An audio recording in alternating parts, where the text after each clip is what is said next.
Spa-Francorchamps is not only my personal favourite Formula 1 track, but it's also a driver favourite. With Eau Rouge and Raidillon, Eau Rouge doing what Mark Webber did to Fernando Alonso all those years ago. Kemmel Straight, But here comes Sebastian Vettel! and the bus chop chicane, Overhauled quite substantially, into the bus stop chicane we go! there's always action on track. Through my years of watching Formula 1, this Grand Prix is the one I always look forward to.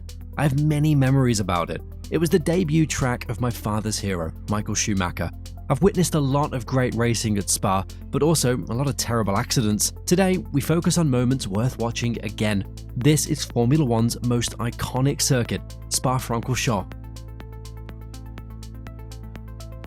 The 1998 Belgian Grand Prix has the most dramatic and chaotic race start in Formula 1 history, with extreme weather conditions, a 13-car start crash, and an enraged Michael Schumacher. It's a race you need to know about and one of my absolute favourites. On August 30th, 1998, an extremely wet weather race was on the calendar. With drivers like David Coulthard, Mika Häkkinen, and Michael Schumacher, there was a lot of quality on the grid. It was Coulthard who caused a massive collision, something that is very rare nowadays. Starting from second place, he lost control of his McLaren just moments after the race start. He ended up in the barrier but rejoined the track. He touched the Ferrari of Eddie Irvine, and together they took out 11 other cars. It was a massive pileup, which I had never seen before. On the restart of the race, there was another collision. After that, everything went well. Michael Schumacher showed once again that he was the Rainmaster. With a lead of multiple seconds, nothing could go wrong. Until Schumacher came across David Coulthard again. Coulthard took the spare car and rejoined the race, but was about to be lapped. He went off the throttle to let Schumacher pass. Schumacher didn't see this because of all the spray and drove straight into Coulthard. Back in the pit lane, an enraged Schumacher went to Coulthard, accusing him of trying to kill him. He then told Coulthard he would kill him, an absurd moment which many fans will remember forever. In 2012, we had another race start crash with a jump start, an airborne Grosjean, and a race ban. It's one to remember because of the shock it caused. If you follow Formula 1 right now, it's strange to see the qualification result. The Sauber cars on P2 and P5, a Williams on P3, and a Lotus Renault on P4. Yet, there were times Sauber and Williams were frontrunners. At the race start, Pastor Maldonado let his clutch slip too soon and started before the lights went out. He passed the Saubers. Grosjean started on P8 and had a good start. He went to the inside of La Source. He misjudged the space between him and Hamilton. They touched wheels and both drivers lost control. Grosjean ended up at the back of Sergio Perez's Force India, went airborne, and crashed heavily into Fernando Alonso. He missed his head by a few inches. There was no halo at this time. The ending of the crash could have been very different. Hamilton crashed into Kobayashi and Alonso, Perez lost his rear wing, and Maldonado went spinning. Post-race, it was Romain Grosjean who was fined €50,000 and given a one-race ban for his role in the crash at the start. It was his 7th race start accident of the year. This would give him time to think.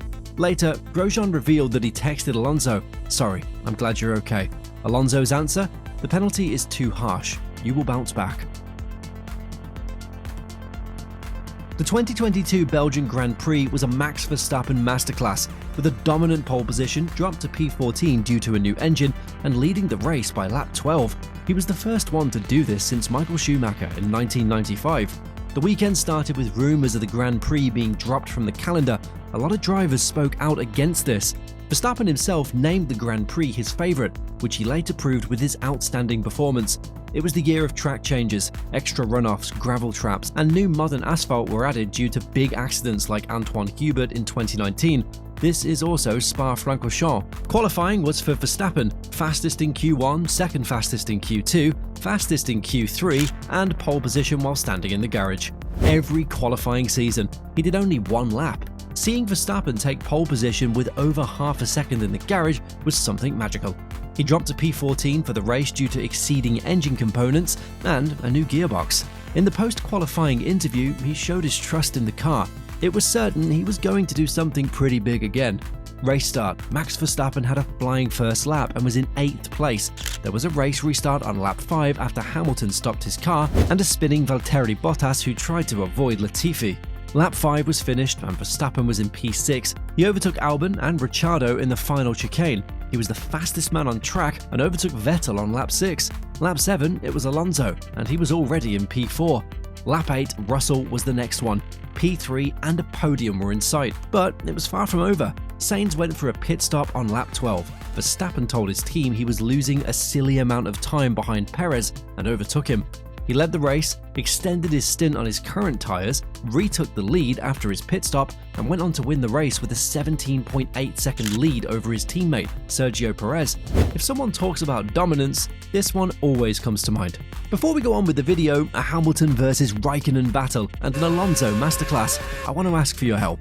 I'm trying to reach 1,000 subs by the end of the year, so I'd really appreciate it if you'd subscribe and help me out. Okay, let's go further. In 2008, we had one of the most thrilling races at Spa. Lewis Hamilton and Kimi Raikkonen had a duel in changing weather conditions. Raikkonen crashed and Hamilton got a controversial penalty. With Hamilton on pole for the 5th time that season and Raikkonen starting from 4th, the battle wasn't straightforward. At the race start, multiple drivers had problems. A drying track was the cause of this. Just after Kemmel Straight, Raikkonen was already in 2nd place. In the second lap, Hamilton spun and lost the lead. At lap 10, Raikkonen was leading with a 3-second gap. After the first pit stops, it was still the finish driver leading the race. After the second round of pit stops, Raikkonen had a 5-second lead over Hamilton, but not for long. The new tyres suited the McLaren Mercedes better, and when it started to rain on lap 41, the gap was under a second. Hamilton tried to pass Raikkonen at the bus stop chicane, but was forced off. He cut off the track to avoid a collision. He let Raikkonen by to avoid a penalty. The Brit then regained the race lead by overtaking the Ferrari once again. Raikkonen tried to overtake Hamilton, who defended. The Ferrari driver touched the McLaren's rear tyre with his front wing. Luckily, no flat tyre for Hamilton. It started to rain more.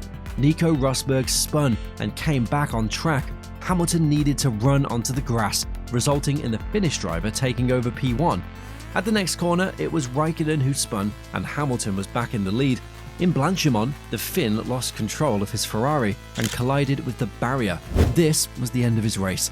Hamilton went on and did win the race. After celebrating, the FIA stewards issued a statement. Hamilton was guilty of cutting a chicane and gaining an advantage.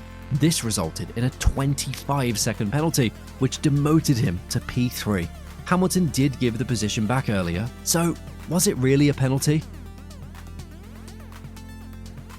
Fernando Alonso proved in 2013 that he is one of the best starters in Formula 1.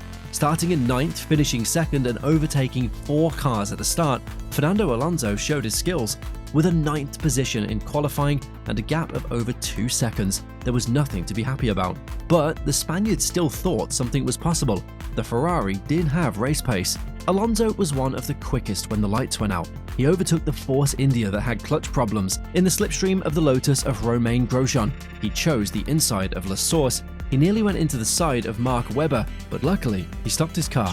With a better exit out of the corner, he pulled past Webber in his Red Bull. The 2 Lotus drivers were squeezed out by Webber, and they both overtook them. With Alonso on the racing line, he decided to keep his foot down. Approaching Eau Rouge at 300 km per hour, Webber backed out. He was now in 5th place. It took him 2 corners. This was a true masterclass by Fernando Alonso, but did you know he never won at Spa? Unbelievable, isn't it? Now that you've finished this video, I have other videos to keep you entertained. Social media is killing Formula 1. With toxic fan bases, negativity and fake news, the sport is in a bad state. But if you like a video like this one about Spa, watch the 5 greatest moments in Monaco Grand Prix history. I assure you, it's more entertaining than the last Monaco Grand Prix.